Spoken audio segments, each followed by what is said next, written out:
ആദരണീയനായ സോഷ്യലിസ്റ്റ് കളക്റ്റീവിൻ്റെ സംസ്ഥാന vice president, ഈ അനുസ്മരണ യോഗത്തിൻ്റെ അധ്യക്ഷൻ ശ്രീ NRC നായർ, സോഷ്യലിസ്റ്റ് കളക്റ്റീവിൻ്റെ സംസ്ഥാന ജനറൽ സെക്രട്ടറി ശ്രീ ഇരുമ്പിൽ വിജയൻ, സംസ്ഥാന കമ്മിറ്റി അംഗം നമ്മുടെ എല്ലാം സുപരിചിതനായ ശ്രീ AP ജിനൻ, തിരുവനന്തപുരം ജില്ലാ കമ്മിറ്റിയുടെ ചെയർമാൻ ശ്രീ കോവളം സജിത്ത്, ജില്ലാ സെക്രട്ടറി ശ്രീ കാരോട് പത്മകുമാർ സാർ,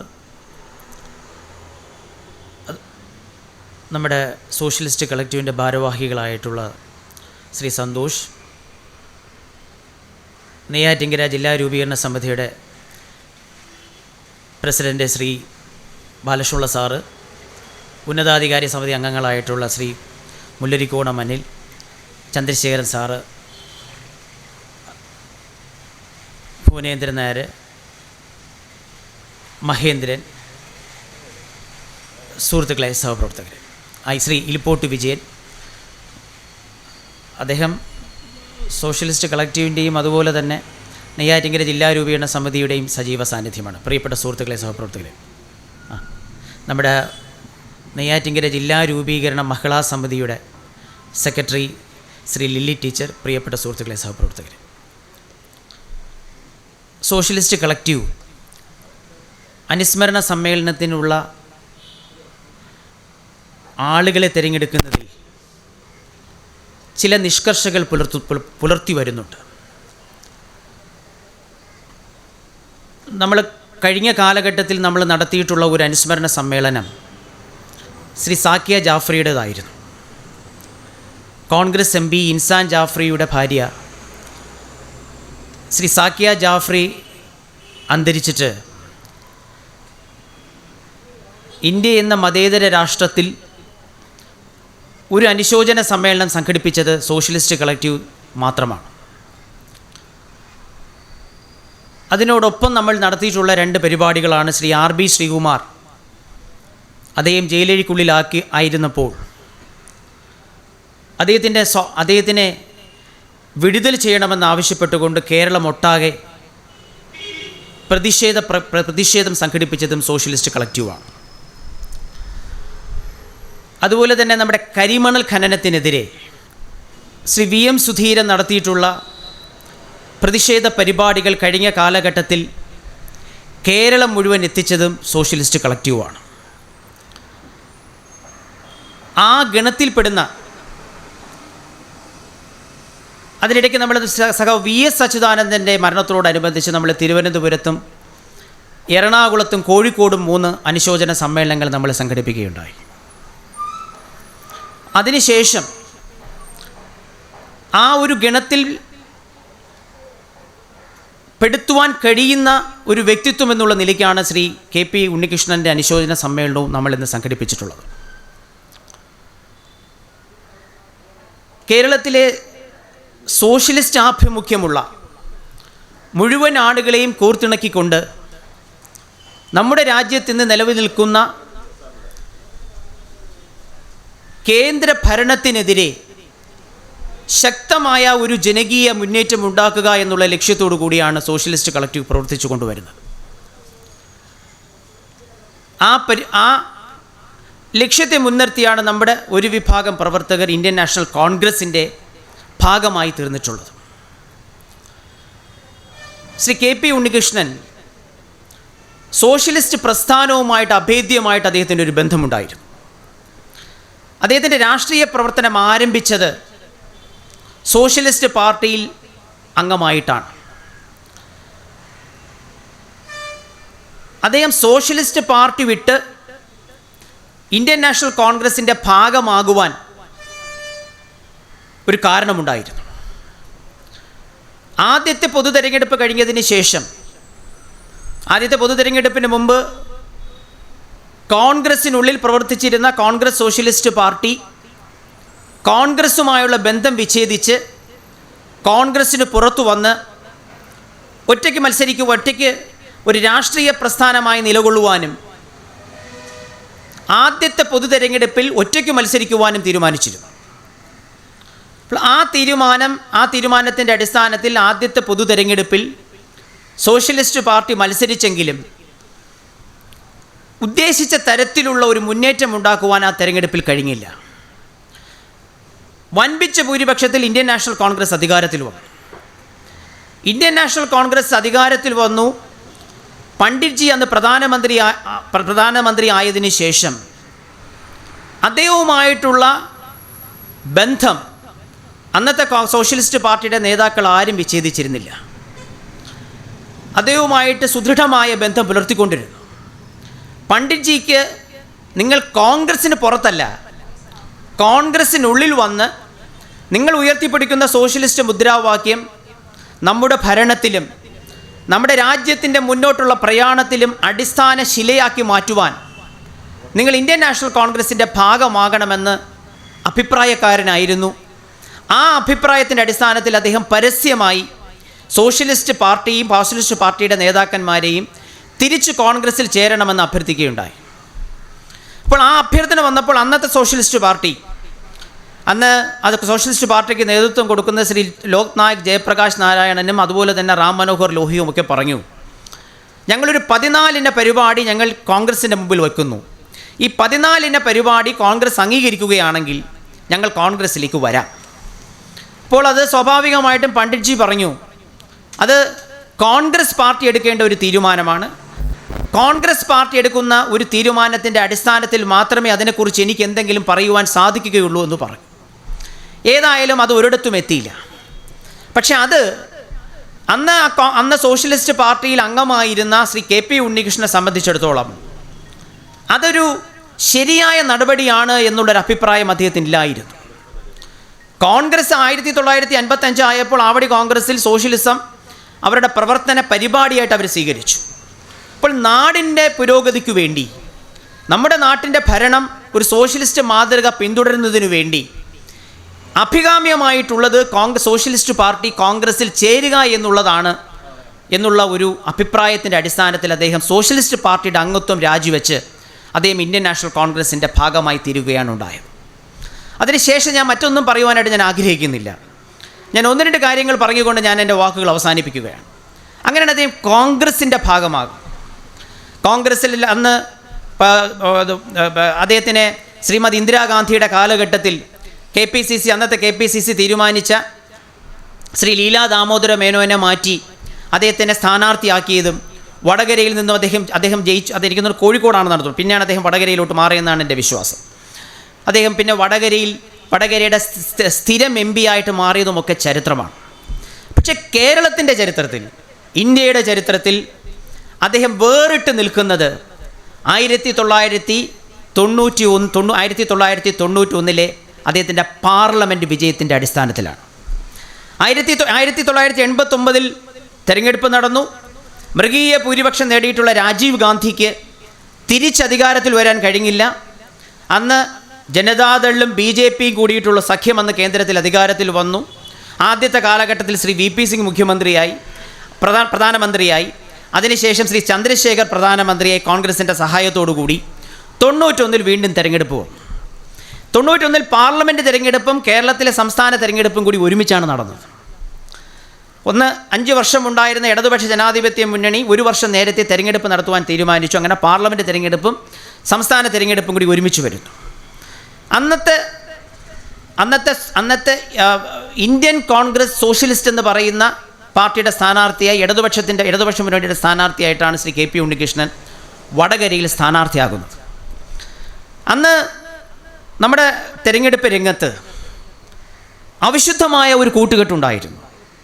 പിന്നെ ചരിത്രം രേഖപ്പെടുത്തിയിട്ടുള്ള കോലീബി സഖ്യം, അതൊന്ന് വടകരയിൽ ശ്രീ KP ഉണ്ണികൃഷ്ണനെ തോൽപ്പിക്കുക എന്നുള്ളത് അന്ന് UDFനെ സംബന്ധിച്ചിടത്തോളം ഒരു അഭിമാനത്തിൻ്റെ പ്രശ്നമായിരുന്നു. അതുപോലെ തന്നെ ബേപ്പൂരിൽ ആ സഖ്യമുണ്ടായിരുന്നു. വടകരയിൽ ആ സഖ്യത്തിൻ്റെ പ്രതിനിധിയായി കോൺഗ്രസ് UDFൻ്റെയും BJPയുടെയും സംയുക്ത സ്ഥാനാർത്ഥിയായിട്ട് അഡ്വക്കേറ്റ് M രത്നസിംഗ് മത്സരിച്ചു. അദ്ദേഹം ഒരു വലിയ കോൺഗ്രസ് അനുഭാവിയും അതുപോലെ തന്നെ മതനിരപേക്ഷവാദിയുമായിരുന്നു. പക്ഷേ ആ ഒരു പൊതുസമ്മത സ്ഥാനാർത്ഥി എന്നുള്ള നിലയിൽ ശ്രീ എം രത്നസിംഗ് UDFിൻ്റെയും കോൺഗ്രസിൻ്റെയും ലീഗിൻ്റെയും BJPയുടെയും സംയുക്ത സ്ഥാനാർത്ഥിയായിട്ട് വടകരയിൽ KP ഉണ്ണികൃഷ്ണനെതിരായിട്ട് മത്സരിച്ചു. അതുപോലെ തന്നെ ബേപ്പൂർ നിയോജക മണ്ഡലത്തിൽ അന്ന് അവിടുത്തെ കോൺഗ്രസ് സ്ഥാനാർത്ഥിയെ മാറ്റിയിട്ട് അവിടെയും ഈ കോലീബി സഖ്യത്തിൻ്റെ സ്ഥാനാർത്ഥിയായിട്ട് മാധവൻകുട്ടിയും അതെനിക്കൊന്ന് ഇടതുപക്ഷ ജനാധിപത്യ മുന്നണിയുടെ സ്ഥാനാർത്ഥിയായിട്ട് KE ഹംസയും മത്സരിച്ചു. അപ്പോൾ ഈ 140 നിയോജക മണ്ഡലങ്ങളിൽ ഒരു നിയോജക മണ്ഡലത്തിൽ കോലീബി സഖ്യം, ഒരു പാർലമെൻറ്റ് നിയോജക മണ്ഡലത്തിൽ കോലീബി സഖ്യം. അപ്പോൾ അന്നത്തെ രാഷ്ട്രീയ കണക്കുകൂട്ടലുകൾ അനുസരിച്ചിട്ട് ഏറ്റവും കുറഞ്ഞത് 1 ലക്ഷം വോട്ടിൻ്റെ ഭൂരിപക്ഷത്തിൽ അഡ്വക്കേറ്റ് എം രത്നസിംഗ് വിജയിക്കണം. എനിക്ക് വ്യക്തിപരമായ ബന്ധമുള്ള ആളാണ് അഡ്വക്കേറ്റ് രത്നസിംഗ്. കാരണം ഞാൻ ഹൈക്കോടതിയിൽ അഭിഭാഷകനായിട്ട് പ്രാക്ടീസ് ആരംഭിക്കുന്ന സ്ഥലത്ത് അന്ന് ക്രിമിനൽ രംഗത്ത് ഉള്ള പ്രാക്ടീസിൽ ഏറ്റവും മുൻപന്തിയിൽ നിൽക്കുന്ന ആളാണ് അഡ്വക്കേറ്റ് എം രത്നസിംഗ് സാർ. അതിനുശേഷം അദ്ദേഹം അഡ്വക്കേറ്റ് ജനറലായി. അദ്ദേഹത്തിന് വലിയ ബന്ധമുണ്ട്. PV സ്വാമിയുടെ കുടുംബവുമായിട്ടൊക്കെ കോഴിക്കോട് വലിയ ബന്ധമുള്ള ആളാണ്. വലിയ അനുയായി വൃന്ദങ്ങളുള്ള ഒരു മനുഷ്യൻ. അനുയായി വൃന്ദങ്ങൾ എന്ന് പറഞ്ഞാൽ ഒരുപാട് കേസുകൾ നടത്തി വലിയ ബന്ധങ്ങൾ ആ നിയോജക മണ്ഡലത്തിലുള്ള ആൾ അദ്ദേഹമാണ്. അപ്പോൾ അദ്ദേഹത്തിൻ്റെ ആ സ്ഥാനാർത്ഥിത്വം KP ഉണ്ണികൃഷ്ണൻ്റെ തിരഞ്ഞെടുപ്പ് പരാജയത്തിലെത്തും. ഏറ്റവും കുറഞ്ഞത് 1 ലക്ഷം വോട്ടിനെങ്കിലും അദ്ദേഹം പരാജയപ്പെടുമെന്ന് പറഞ്ഞു. അതുപോലെ തന്നെ ബേപ്പൂരും ഈ സഖ്യം വിജയിക്കുമെന്ന് പറഞ്ഞു. പക്ഷേ തിരഞ്ഞെടുപ്പ് ഫലം വന്നപ്പോൾ ആ കോലീബി സഖ്യത്തിനെ തകർത്തെറിഞ്ഞുകൊണ്ട് 2 നിയോജക മണ്ഡലത്തിൽ വടകര നിയോജക മണ്ഡലത്തിൽ ശ്രീ KP ഉണ്ണികൃഷ്ണൻ അന്ന് 17,589 വോട്ടിന് വിജയിച്ചു. 1989 വളരെ ചെറിയ ഭൂരിപക്ഷത്തിലാണ് അദ്ദേഹം വിജയിച്ചത്. പക്ഷേ അന്ന് ആ മതനിരപേക്ഷ വിശ്വാസികൾ ഈ കോലീബി സഖ്യത്തിന് അംഗീകരിച്ചില്ല എന്നുള്ളത് മാത്രമല്ല, അവരെക്കാൾ ശക്തിയുണ്ട് നമ്മുടെ രാജ്യത്തിൻ്റെ അടിസ്ഥാന ഘടനയായിട്ടുള്ള മതനിരപേക്ഷതയിൽ വിശ്വസിക്കുന്ന ആളുകളുണ്ട് എന്ന് തെളിയിച്ച ഒരു തെരഞ്ഞെടുപ്പായിരുന്നു. ബേപ്പൂരും തോറ്റു. ബേപ്പൂരും ശ്രീ KE ഹംസ മാധവൻകുട്ടിയെ തോൽപ്പിച്ചുകൊണ്ട് ജയിച്ചു. പക്ഷെ നമ്മൾ മനസ്സിലാക്കേണ്ട ഒരു വസ്തുത, അന്ന് ഐക്യജനാധിപത്യ മുന്നണി കേരളത്തിൽ അധികാരത്തിൽ വന്നു. 92 സീറ്റ് പിടിച്ച് അധികാരത്തിൽ വന്നു. ഇന്ന് 102 ഉണ്ടെങ്കിൽ 10 സീറ്റിൻ്റെ കുറവേ വന്നുള്ളൂ. 92 സീറ്റ് പിടിച്ച് അവിടെ അധികാരത്തിൽ വന്നു. പാർലമെൻറ്റ് ഇലക്ഷനിൽ 16 സീറ്റ് അന്ന് UDFിനായിരുന്നു. അന്ന് ആ ഇലക്ഷൻ കഴിഞ്ഞു. ആ ഇലക്ഷൻ്റെ അകത്ത് ഇടയ്ക്ക് നമ്മുടെ ആ തെരഞ്ഞെടുപ്പ് പര്യടന വേളയിലാണ് ശ്രീ രാജീവ് ഗാന്ധി കൊല്ലപ്പെടുന്നത്. അന്ന് അതിനുശേഷമുള്ള തെരഞ്ഞെടുപ്പുകളിൽ വൻപിച്ച മുന്നേറ്റം കോൺഗ്രസിനുണ്ട്. 244 സീറ്റ് പിടിച്ച് അന്ന് കോൺഗ്രസിൻ്റെ നേതൃത്വത്തിൽ ശ്രീ PV നരസിംഹറാവുവിൻ്റെ ഗവൺമെൻറ് വന്നു. അന്ന് കേരളം പോയിട്ടുള്ള മുഴുവൻ സംസ്ഥാനങ്ങളിലും, വടക്കേ ഇന്ത്യൻ സംസ്ഥാനങ്ങളിലും മറ്റു തെക്കേ ഇന്ത്യൻ സംസ്ഥാനങ്ങളിലും കോൺഗ്രസിനെതിരായിട്ട് മത്സരിച്ചത് ഭാരതീയ ജനതാ പാർട്ടിയാണ്. ആ തെരഞ്ഞെടുപ്പിൽ ഭാരതീയ ജനതാ പാർട്ടിക്ക് 120 സീറ്റ് കിട്ടി. അപ്പോൾ ഈ പറയുന്ന കേരളത്തിൽ മാത്രം വിഭിന്നമായി മത്സരിക്കുകയും കേരളത്തിൽ അന്ന് UDF അധികാരത്തിൽ വന്നു. ശ്രീ K കരുണാകരൻ മുഖ്യമന്ത്രിയായി. 92 സീറ്റ് അന്ന് UDFന് കിട്ടി. പക്ഷേ ആ UDF തരംഗത്തിൽ പോലും കേരളത്തിലെ ജനത മതനിരപേക്ഷതയുടെ പിന്നിൽ അടിയുറച്ചു നിന്നു എന്നുള്ളത് കേരളത്തിൻ്റെ പിന്നെയുള്ള കേരളത്തിൻ്റെ രാഷ്ട്രീയത്തിനെ നിർണയിച്ചു എന്ന് പറയുവാൻ സാധിക്കും.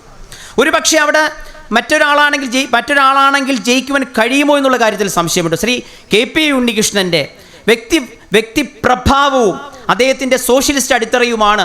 എൻ്റെ മുമ്പ് നമ്മുടെ ഉദ്ഘാടക പ്രാസംഗികൻ പറഞ്ഞതുപോലെ സോഷ്യലിസ്റ്റ് പ്രസ്ഥാനത്തിൻ്റെ കളിത്തൊട്ടിലാണ് വടകരയും വടകരയ്ക്ക് ചുറ്റുമുള്ള പ്രദേശങ്ങളുമെല്ലാം.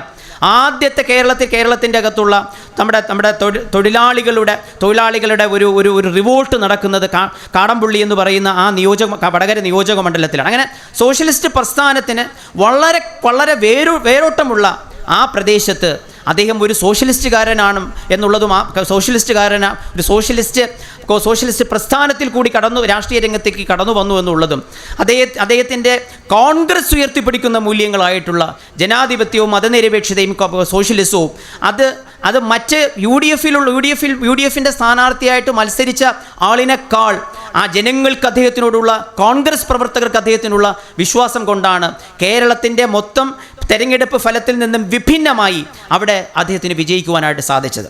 ഒരു പക്ഷേ അദ്ദേഹം തോറ്റിരുന്നുവെങ്കിൽ കേരളത്തിൻ്റെ രാഷ്ട്രീയം മറ്റൊന്നാകുമായിരുന്നു. അന്ന് കേരളത്തിൽ നടന്നിട്ടുള്ള ആ അവിശുദ്ധ കൂട്ടുകെട്ടിനെ കോൺഗ്രസും ലീഗും BJPയും അന്നത്തെ തെരഞ്ഞെടുപ്പ് വളരെ രസകരമായിരുന്നു. ആ നിയോജക മണ്ഡലത്തിൽ കോൺഗ്രസ് പ്രവർത്തകരോട് ചേർന്ന് UDF പ്രവർത്തകരോട് ചേർന്ന് തെരഞ്ഞെടുപ്പ് പ്രചരണം നടത്തുവാൻ BJP തയ്യാറായില്ല. BJP പ്രത്യേകിച്ച് അഡ്വക്കേറ്റ് എം രത്നസിംഗിന് വേണ്ടി അവർ പ്രത്യേകിച്ച് തെരഞ്ഞെടുപ്പ് പ്രചരണം നടത്തുകയാണ് ചെയ്തത്. ബേപ്പൂരിലും അതുമാണ് ഉണ്ടായിട്ടുള്ളത്. പക്ഷേ കേരളത്തിൽ ഉണ്ടാകുമായിരുന്ന ഒരു അവിശുദ്ധ ബന്ധത്തെ അവസാനിപ്പിക്കുവാൻ അദ്ദേഹത്തിന് കഴിഞ്ഞു എന്നുള്ളത് കേരള രാഷ്ട്രീയം ഇന്നത്തെ ഫോർമാറ്റിൽ നിൽക്കുവാനുള്ള കാരണം ആ തെരഞ്ഞെടുപ്പ് വിജയമാണ് എന്ന് ഞാൻ പറയും. ഇന്ന് BJPയോടുള്ള തൊട്ടുകൂടായ്മ LDFും UDFും പുലർത്തുന്നുണ്ടോ എങ്കിൽ ആ അവിശുദ്ധ ബന്ധത്തെ തെരഞ്ഞെടുപ്പ് ഗോതയിൽ തകർത്തെറിയുവാൻ ശ്രീ KP ഉണ്ണികൃഷ്ണന് കഴിഞ്ഞു എന്നുള്ളത് കൊണ്ടാണ്. അത് ആ തെരഞ്ഞെടുപ്പ് വിജയത്തിൻ്റെ നിദാനം അത് KP ഉണ്ണികൃഷ്ണനായിരുന്നു എന്നുള്ളത് കൊണ്ടാണ്. എനിക്ക് ശേഷം സംസാരിക്കുന്നവരടുത്ത് പറയും, അദ്ദേഹം നമ്മുടെ കുവൈറ്റ് യുദ്ധകാലത്തൊക്കെ ഇന്ത്യക്കാരെ പ്രത്യേകിച്ച് മലയാളികളെ ദേഹത്തൊരു പോറൽ പോലും ഏൽപ്പിക്കാതെ കേരളത്തിലേക്ക് എത്തിക്കുവാൻ കഴിഞ്ഞത് അദ്ദേഹത്തിൻ്റെ നയതന്ത്രജ്ഞത ഒന്നുകൊണ്ട് മാത്രം. ഇന്ന് അദ്ദേഹത്തിൻ്റെ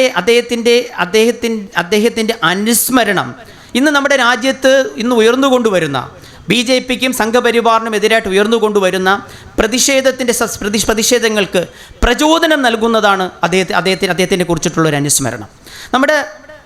ഞാൻ രണ്ട് വാക്കുകൾ പറഞ്ഞുകൊണ്ട് ഞാനൊരു വാക്കുകൾ അവസാനിപ്പിക്കുവാനാണ് ഉദ്ദേശിക്കുന്നത്. നമ്മുടെ രാജ്യത്ത് ഇന്ന് നമ്മുടെ കഴിഞ്ഞ 12 വർഷക്കാലമായി കേന്ദ്രം ഒരു മുന്നണി ഭരിച്ചുകൊണ്ടിരിക്കുകയാണ്. ഇന്ന് കഴിഞ്ഞ നമ്മളെ സ്വാതന്ത്ര്യം നമുക്ക് കിട്ടി, നമ്മുടെ രാജ്യം സ്വതന്ത്രമായി, നമ്മുടെ രാജ്യത്തൊരു സോഷ്യലിസ്റ്റ് സംവിധാനത്തിലുള്ള ഒരു ഭരണക്രമം വരണമെന്നുള്ള അത്യധികമായിട്ടുള്ള ആഗ്രഹത്തോടു കൂടി, കാരണം നെഹ്റുവിയൻ സോഷ്യലിസം എന്ന് പറയുന്നത് ഒരു ഇന്ത്യ നമ്മുടെ രാജ്യത്തിൻ്റെ അകത്തുള്ള ഒരു രാഷ്ട്രീയ വാക്യമാണ്. ആ നെഹ്റുവിയൻ സോഷ്യലിസത്തിൻ്റെ കാഴ്ചപ്പാടുകൾ അനുസരിച്ച് നമ്മുടെ മിക്കവാറും നമ്മുടെ സ്ട്രാറ്റജിക് ആയിട്ടുള്ള മേഖലകളെല്ലാം നമ്മുടെ പൊതുമേഖലയിലാണ് നമ്മൾ നിർത്തിയത്. നമ്മുടെ ഡിഫൻസിന് വേണ്ടിയിട്ടുള്ളത്, നമ്മുടെ ഖനനത്തിന് വേണ്ടിയിട്ടുള്ളത്, ഇതിനെല്ലാം കേന്ദ്ര ഗവൺമെൻറ് പൊതുമേഖലയിൽ നിർത്തി. അന്നുണ്ടായിരുന്ന ഒരു തീർച്ചയായും നമുക്ക് ലാഭകരമായി നടത്തുവാൻ കഴിയുന്ന വ്യവസായങ്ങൾ അത് സ്റ്റേറ്റിൻ്റെ അധീനതയിലായിരിക്കണം. അത് സ്റ്റേറ്റിൻ്റെ അധീനതയിലായാൽ അത് മൊത്തം ജനങ്ങൾക്കും അതിൻ്റെ പ്രയോജനം ഉണ്ടാക്കുവാൻ സാധിക്കും. ഏതെങ്കിലും ഒരു കോർപ്പറേറ്റിന്, ഏതെങ്കിലും ഒരു കുത്തക മുതലാളിക്ക് അതിൻ്റെ ലാഭം കൊണ്ടുപോകുവാനായിട്ടുള്ള അവസരം ഉണ്ടാക്കരുത്. കഴിയുന്നത്ര ഗവൺമെൻറ്റിൻ്റെ അധീനതയിലായിരിക്കണം. നമ്മുടെ കേന്ദ്ര ഗവൺമെൻറ്റിൻ്റെ അതുപോലെ തന്നെ പ്രധാനപ്പെട്ട വ്യവസായങ്ങൾ, ഖനനങ്ങൾ, ഇതെല്ലാം നമ്മുടെ കേന്ദ്ര ഗവൺമെൻറ്റിൻ്റെ പൊതുമേഖലാ സ്ഥാപനങ്ങളിലാക്കി നിർത്തി. നമ്മുടെ കേരളത്തിലും അതിൻ്റെ തുടർച്ചയായിട്ട് നമുക്കിന്ന് കേരളത്തിൽ 150 പൊതുമേഖലാ സ്ഥാപനങ്ങളുണ്ട്. ആ കേന്ദ്രത്തിൻ്റെ പൊതുമേഖലാ സ്ഥാപനങ്ങളെല്ലാം ഏറിയ പങ്ക് വിറ്റൊഴിച്ചു. തുറമുഖങ്ങൾ പ്രൈവറ്റൈസ് ചെയ്തു, വിമാനത്താവളങ്ങൾ പ്രൈവറ്റൈസ് ചെയ്തു, ടെലികോം പ്രൈവറ്റൈസ് ചെയ്തു, നമ്മുടെ ഗ്യാസ് സപ്ലൈ പ്രൈവറ്റൈസ് ചെയ്തു. ഇനി പ്രൈവറ്റൈസ് ചെയ്യുവാനായിട്ട് കേന്ദ്രത്തിൻ്റെ അകത്തുള്ളത് നമ്മുടെ BSNL മാത്രമാണ്. ആ BSNLനെ പ്രൈവറ്റൈസ് ചെയ്യുവാൻ വേണ്ടിയിട്ട് ഇന്ന് തകർച്ചയിൽ നിന്ന് തകർച്ചയിലേക്ക് നീങ്ങിക്കൊണ്ടിരിക്കുകയാണ്. അപ്പോൾ ഇതെല്ലാം ഈ പറയുന്ന ആഗോളവൽക്കരണവും സ്വകാര്യവൽക്കരണവും നമ്മുടെ രാജ്യത്തുണ്ടായിട്ടുള്ള ഉള്ളവനും ഇല്ലാത്തവനും തമ്മിലുള്ള അന്തരമെന്ന് പറയുന്നത് ഇന്ന് പറഞ്ഞറിയിക്കുവാൻ കഴിയാത്തതാണ്. നമ്മുടെ രാജ്യം അഞ്ചാമത്തെ സമ്പന്ന ശക്തിയായി എന്നാണ് നമ്മുടെ പ്രധാനമന്ത്രി അവകാശപ്പെടുന്നത്. ആ 5ാമത്തെ സാമ്പത്തിക ശക്തിയായി ഈ അടുത്ത 5 വർഷത്തെ തെരഞ്ഞെടുപ്പ് കഴിയുമ്പോൾ നമ്മൾ 3ാമത്തെ സാമ്പത്തിക ശക്തിയാകും എന്നാണ് അദ്ദേഹം അവകാശപ്പെടുന്നത്. ആ 5ാമത്തെ സാമ്പത്തിക ശക്തിയായി എന്ന് അദ്ദേഹം അവകാശപ്പെടുന്നത് നമ്മുടെ രാജ്യത്തിലെ 142 ശതകോടീശ്വരന്മാരുടെ സമ്പത്തിൻ്റെ ബലത്തിലാണ്. അതിലിന്ന് നമ്മുടെ കേരളത്തിനും ഇന്ന് കണ്ടുനട്ടിരിക്കുന്ന ശ്രീ ഗൗതം അദാനി ആണ് അതിൽ ഏറ്റവും വലിയ പ്രമുഖനെന്ന് പറയുന്നത്. അദ്ദേഹം പ്രധാനമന്ത്രിയുടെ സ്വന്തം ആളാണ്. ഇന്ന് നമ്മുടെ ഭാരതീയ ജനതാ പാർട്ടിക്കും സംഘപരിവാറിനും ഉള്ള ഫിനാൻഷ്യൽ സ്പോൺസർ എന്ന് പറയുന്നത് അദാനിയാണ്. അത് ഏത് കൊച്ചുകുട്ടിക്കും അറിയാവുന്ന കാര്യമാണ്.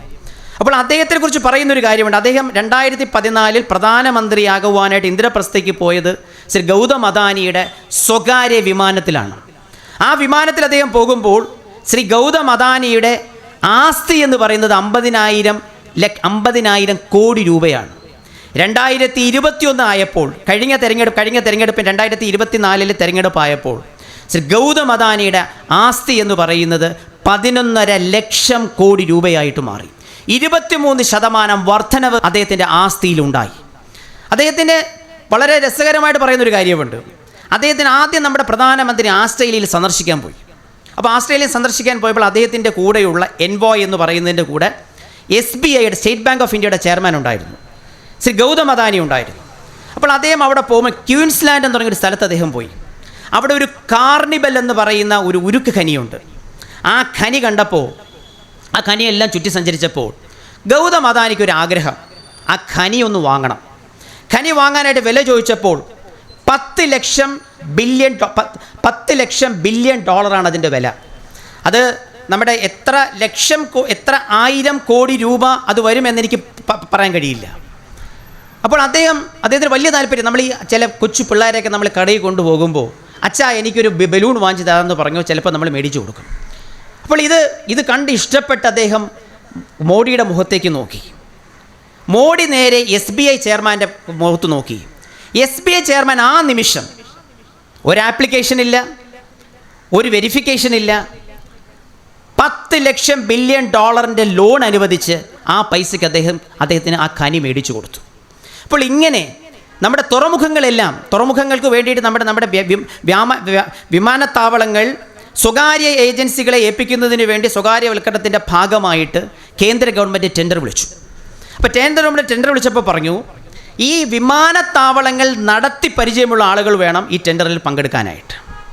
അപ്പോൾ ടെൻഡർ ഓപ്പൺ ചെയ്യുന്ന ദിവസമായി. അതിൻ്റെ തലേ ദിവസം മാറ്റി, ആ കണ്ടീഷൻ മാറ്റി. കാരണം എന്നറിയാവോ, 8 വിമാനത്താവളങ്ങളാണ് പ്രൈവറ്റൈസ് ചെയ്യാനായിട്ട് സ്വകാര്യവൽക്കരണത്തിന് വേണ്ടി വച്ചിട്ടുള്ളത്. ആ കണ്ടീഷൻ മാറ്റിയത്, ആ നിബന്ധന മാറ്റിയത് ശ്രീ അദാനിക്ക് വേണ്ടിയിട്ട്. കാരണം അന്ന് വരെ അദാനിക്ക് ഒരു വിമാനത്താവളവും നടത്തിയുള്ള പരിചയമില്ല. അപ്പോൾ ഇരുട്ട് വെളുത്തപ്പോൾ ആ 8 വിമാനത്താവളങ്ങളിൽ 7 വിമാനത്താവളങ്ങളും നടത്താനുള്ള അവകാശം ശ്രീ അദാനിക്ക് ലഭിച്ചു. നമ്മുടെ സീപോർട്ടിന് വേണ്ടി, നമ്മുടെ വിഴിഞ്ഞം സീപോർട്ടിന് വേണ്ടി ഇൻ്റർനാഷണൽ ബിഡ് വെച്ചു. ചൈനീസ് കമ്പനി വന്നു. ചൈനീസ് കമ്പനി ബാക്ക് ഔട്ട് ചെയ്തു. അതിനെ ബാക്ക് ഔട്ട് ചെയ്യാനായിട്ട് കേന്ദ്ര ഗവൺമെൻറ് പറഞ്ഞത് സ്ട്രാറ്റജിക്കായിട്ട് നമ്മുടെ രാജ്യത്തിൻ്റെ സുരക്ഷയെ സംബന്ധിച്ചിടത്തോളം ആ കമ്പനിയെ ഇവിടെ കൊണ്ടുവരുന്നത് ശരിയല്ല എന്ന് പറഞ്ഞു. പക്ഷേ അവിടെ അദാനിയെ കൊണ്ടുവരുവാനായിട്ടുള്ള കേന്ദ്ര ഗവൺമെൻറ്റിൻ്റെ ഒരു ഹിഡൻ അജണ്ട അതിൻ്റെ പിന്നിലുണ്ടോ എന്ന് സംശയിക്കേണ്ടിയിരിക്കുന്നു. ഏതായാലും പോർട്ട് വന്നു. അതിനെ സംബന്ധിച്ച് മറ്റു കാര്യങ്ങളിലേക്കൊന്നും ഞാൻ കടക്കുന്നില്ല. പക്ഷേ ഇന്ന് നമ്മുടെ രാജ്യത്ത് സാധാരണക്കാരൻ്റെ ഇന്ന് ഉള്ളവനും ഇല്ലാത്തവനും തമ്മിലുള്ള അന്തരം ഒരു കാലഘട്ടത്തിലും ഇല്ലാത്ത തരത്തിൽ കൂടിയിരിക്കുന്നു. ഇന്ന് നമ്മുടെ സ്ഥാനം, ആഗോള പട്ടണിക സൂചികയിൽ നമ്മുടെ സ്ഥാനം, ഇന്ത്യയുടെ സ്ഥാനം 111. ആ 111ൻ്റെ എത്രയോ മുകളിലാണ് നമ്മൾ ദരിദ്ര രാജ്യമെന്ന് പറയുന്ന ബംഗ്ലാദേശും അതുപോലെ തന്നെ ശ്രീലങ്കയും അതുപോലെ തന്നെ പാകിസ്ഥാനുമൊക്കെ. ഇതാണ്. അതുപോലെ തന്നെ ആളോഹരി വരുമാനം നമ്മളെ സ്ഥാനം 129. അപ്പോൾ നമ്മുടെ രാജ്യത്തെ 2000 കാലഘട്ടത്തിൽ 9 ശതകോടീശ്വരന്മാരുടെ സ്ഥാനത്ത് നമുക്കിന്ന് 142 ശതകോടീശ്വരന്മാരുണ്ട്. ആ 142 ശതകോടീശ്വരന്മാരുടെയും അസറ്റ്, അവരുടെ കൈവശമുള്ള ആസ്തി എടുത്തു കഴിഞ്ഞാൽ $713 ലക്ഷം കോടി വരുമെന്നാണ് അതിനകത്ത് പറയുന്നത്. അതായത് നമ്മുടെ ബഡ്ജറ്റിനേക്കാളും കൂടുതലാണ്. അപ്പോൾ ഈ സ്വകാര്യവൽക്കരണത്തിൽ കൂടി ഈ പറയുന്ന ഈ അംബാനിയും അദാനിയുമൊക്കെയുള്ള സമ്പത്ത് വാരിക്കൂട്ടുവാനുള്ള അവസരങ്ങൾ സൃഷ്ടിച്ചതിൽ കൂടി ഇതൊന്നും അവർ കണ്ടുപിടുത്തങ്ങൾ നടത്തിയോ ഒന്നും ഉണ്ടാക്കിയിട്ടുള്ള സമ്പത്തല്ല. ഇതെല്ലാം നമ്മുടെ നിയമങ്ങൾ മാറ്റി നമ്മുടെ ബാങ്കിങ് സ്ഥാപനങ്ങളിൽ നിന്ന് അനിയന്ത്രിതമായിട്ടുള്ള ലോണുകൾ നൽകി ഇവർ കെട്ടിപ്പടുത്തിട്ടുള്ള സാമ്രാജ്യമാണ്. ഇന്ന് രണ്ടാമത്തെ നമ്മുടെ ഏഷ്യയിലെ ഏറ്റവും വലിയിട്ടുള്ള അംബാനിയുടെ മകൻ്റെ കല്യാണം നടന്നു. അത് കത്തിച്ച് കളഞ്ഞത് 5000 കോടി രൂപയാണ്. അപ്പോൾ ഇതാണ് നമ്മുടെ ഈ രാജ്യത്തിൻ്റെ സ്ഥിതി. അപ്പോൾ ഇന്ന് നമ്മൾ അദാനി എന്ന് പറയുന്നത് നമ്മുടെ നരേന്ദ്രമോദിയുടെ പ്രതിപുരുഷനായിട്ടാണ് നമ്മൾ ഇന്ന് ഗൗതം അദാനിയെ ഇന്ത്യ മഹാരാജ്യം വീക്ഷിക്കുന്നത്. അപ്പോൾ മോഡിയെ നിലനിർത്തുന്നതിൽ, സംഘപരിവാറിൻ്റെ രാഷ്ട്രീയ അജണ്ട ഈ രാജ്യത്ത് സ്ഥാപിക്കുന്നതിൽ, അതിന് വേണ്ടിയിട്ടുള്ള സാമ്പത്തികമായിട്ടുള്ള മുഴുവൻ ഇടപാടുകൾ നടത്തി കൊടുക്കുന്നത് ശ്രീ അദാനിയാണ്. ആ അദാനിയുടെ ഇന്ന് നമ്മുടെ കേരളത്തിൻ്റെ ഒരു ധൂമകേതുവായിട്ട് അദ്ദേഹം മാറിയിരിക്കുന്നു. അദ്ദേഹം നമ്മുടെ ഗവൺമെൻറ്, കഴിഞ്ഞ ഗവൺമെൻറ്റിനെ ഈ സ്ഥിതിയിലാക്കിയത് അദ്ദേഹമാണ്. ഈ ഗവൺമെൻറ് അദ്ദേഹത്തെ സൂക്ഷിച്ച് കൈകാര്യം ചെയ്തില്ലെങ്കിൽ ഗവൺമെൻറ്റിന് ദുഃഖിക്കേണ്ടി വരുമെന്ന് മാത്രമാണ് എനിക്ക് പറയാനുള്ളത്. നമ്മുടെ സംസ്ഥാനത്തിൽ 180 പൊതുമേഖലാ സ്ഥാപനങ്ങളുണ്ട്. ആ പൊതുമേഖലാ സ്ഥാപനങ്ങളെ നിലനിർത്തേണ്ടത് ഒരു നെഹ്റുവിയൻ സോഷ്യലിസ്റ്റിൻ്റെ ഉത്തരവാദിത്വമാണെന്ന് ഞാൻ വിശ്വസിക്കുന്നു. ആ 180 പൊതുമേഖലാ സ്ഥാപനങ്ങളെ ഇല്ലാതാക്കുക എന്ന് പറഞ്ഞാൽ അതൊരു മോഡി ക്യാപിറ്റലിസ്റ്റിൻ്റെ രീതിയായി പോകും. നമ്മൾ ഇന്ന് ഞാൻ മറ്റൊന്നും പറയുവാൻ ആഗ്രഹിക്കുന്നില്ല. KP ഉണ്ണികൃഷ്ണൻ നമ്മുടെ സോഷ്യലിസ്റ്റ് കളക്റ്റീവ് 2029 പാർലമെൻറ്റ് തിരഞ്ഞെടുപ്പിൽ നമ്മൾ സജ്ജരാകണം. ഈ പാവപ്പെട്ട ജനങ്ങളെ കൊള്ളയടിക്കുന്ന ഈ ശതകോടീശ്വരന്മാർക്ക് കോടികളും 1000 കോടികളും ലക്ഷം കോടികളുമായിട്ട് സമ്പത്ത് വർദ്ധിപ്പിക്കുവാൻ കഴിയുന്ന, പാവങ്ങളെ ചൂഷണം ചെയ്യുന്ന ഈ കേന്ദ്ര ഗവൺമെൻറ്റിൻ്റെ നയപരിപാടികളും സമീപനങ്ങളിലും ജനങ്ങളെ എത്തിക്കുവാൻ കഴിഞ്ഞാൽ 2029 ഒരു മാറ്റമുണ്ടാകും എന്നുള്ള കാര്യത്തിൽ യാതൊരു സംശയവുമില്ല. അങ്ങനെ ഒരു മാറ്റം നമ്മുടെ രാജ്യത്തുണ്ടായില്ലെങ്കിൽ ഈ നാട് ശതകോടീശ്വരന്മാരുടെ ഭരണാധിപത്യത്തിൻ്റെ കീഴിൽ പാവപ്പെട്ട ജനങ്ങൾക്ക് ഞെരിഞ്ഞമർന്ന് ഇല്ലാതാകുന്ന അവസ്ഥയിലേക്ക് നമ്മുടെ രാജ്യമെത്തും. അതില്ലാതാകാതിരിക്കുവാൻ സോഷ്യലിസം എന്ന ജനാധിപത്യ മതനിരപേക്ഷ സോഷ്യലിസത്തിൽ വിശ്വാസമുള്ള ആളുകൾ ഒരുമിച്ച് കൂടി നിന്ന് പ്രവർത്തിക്കേണ്ട ഒരു കാലഘട്ടമാണ്. ഞാൻ ഒരു കാര്യം മാത്രം പറഞ്ഞുകൊണ്ട് ഞാൻ ആവശ്യിക്കാം. നമ്മുടെ NSSനെതിരായിട്ട് ഇന്ന് കേന്ദ്രത്തിലുള്ള നമ്മുടെ ഒരു ഭരണഘടനാ സംവിധാനത്തിൻ്റെ അകത്തിരിക്കുന്ന ഒരാൾ ഒരു അഭിപ്രായ പ്രകടനം നടത്തുകയുണ്ടായി. ഇന്ന് ആ പറഞ്ഞ പ്രകടനം നടത്തിയിട്ടുള്ള ആളിന് ഈ കേരളത്തിൻ്റെ ചരിത്രം അറിയാൻ കഴിയുമോ? നിങ്ങൾക്ക് എല്ലാവർക്കും അവിടെയുള്ള ആർക്ക് വേണമെങ്കിലും പോയിരുന്നാലും മന്ന സമാധിയിൽ അവിടെ കയറുന്നതിന് യാതൊരു തടസ്സവുമില്ല. പക്ഷേ നമ്മളെ കേരള സമൂഹത്തെ സംബന്ധിച്ചത് NSSൻ്റെ മാത്രമല്ല, മന്നം സമാധി എന്ന് പറയുന്നത് കേരള ജനതയുടെ മനസ്സിൽ ഒരു ക്ഷേത്രത്തിന് സമാനമായിട്ടുള്ളൊരു ഒരു സ്ഥലമാണ്. അവിടെ എല്ലാ ദിവസവും സംസ്ഥാന അവിടെ NSSൻ്റെ general secretary Sumaran Nair sir അവിടെ വിളക്ക് കത്തിക്കും. അത് അദ്ദേഹത്തിനെ സംബന്ധിച്ചിടത്തോളം അതൊരു ക്ഷേത്രമാണ്. അവിടുത്തെ പ്രതിഷ്ഠയാണ് അവിടുത്തെ സമാധി എന്ന് പറഞ്ഞ് അദ്ദേഹം കൊടുക്കുന്നത്. അവിടെയുള്ള പ്രശ്നം, ഈ ഭരണഘടനാ സ്ഥാനത്തുള്ള ഒരാൾ അവിടെ വന്നാൽ അതിന് മുമ്പ് അവിടെ ഡോഗ് സ്ക്വാഡിനെ കൊണ്ടുവരും, ബ്ലാക്ക് കാറ്റ് കമാൻഡോസോടെ വരും. അപ്പോൾ നമ്മൾ ക്ഷേത്രം പോലെ കേരള ജനത കാണുന്ന മന്നം സമാധിയിൽ ഡോഗ് സ്ക്വാഡിനും ബൂട്ടിട്ട ബ്ലാക്ക് കാറ്റ് കമാൻഡോസിനും കയറി ഇറങ്ങുന്നത് അവിടുത്തെ വിശുദ്ധിക്ക് നിരക്കുന്നതല്ല.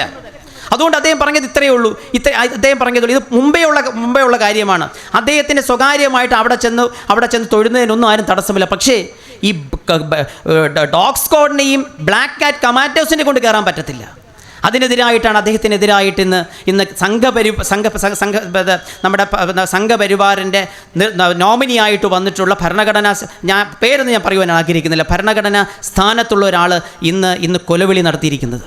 പക്ഷേ ഇന്ന് നമ്മുടെ കേരള സമൂഹത്തിൻ്റെ ചരിത്രം അറിയാവുന്നവർ, നമ്മുടെ രാജ്യത്ത് നവോത്ഥാനമുണ്ടാക്കിയത് കോൺഗ്രസിൻ്റെ അൺടച്ചബിലിറ്റി അബോളിഷൻ കമ്മിറ്റിയും NSSും SNDPയും കൂടി ചേർന്ന് നടത്തിയിട്ടുള്ള വക്കം സത്യാഗ്രഹമാണെങ്കിൽ, ആ വക്കം ഇവർ 3 പേരും കൂടി ചേർന്നപ്പോഴാണ് നമ്മുടെ രാജ്യത്ത് വിസ്മയകരമായ മാറ്റങ്ങൾ ഉണ്ടായെങ്കിൽ, അത് ഓർമ്മയുള്ള കേരള ജനത ഈ NSSനും SNDPക്കും എതിരായിട്ടുള്ള നമ്മുടെ സംഘപരിവാറിൻ്റെയും BJPയുടെയും എതിർ പ്രചരണങ്ങളെ നേരിടുവാൻ മുന്നോട്ട് വരണമെന്ന് മാത്രം പറഞ്ഞുകൊണ്ട് നമ്മുടെ ഇതിൻ്റെ ഈ അനുസ്മരണ സമ്മേളനം അദ്ദേഹത്തിൻ്റെ അനുസ്മരണ സമ്മേളനം നമ്മുടെ മുന്നോട്ടുള്ള പ്രവർത്തനങ്ങൾക്ക്, നമ്മുടെ യാത്രയ്ക്ക് പ്രചോദനവും ശക്തിയും സ്രോതസ്സുമായിരിക്കട്ടെ എന്ന് മാത്രം പറഞ്ഞുകൊണ്ട് ഞാൻ എൻ്റെ വാക്കുകൾ അവസാനിപ്പിക്കുന്നു. നിങ്ങൾക്ക് എൻ്റെ വിനീതമായി ഒപ്പുകയും.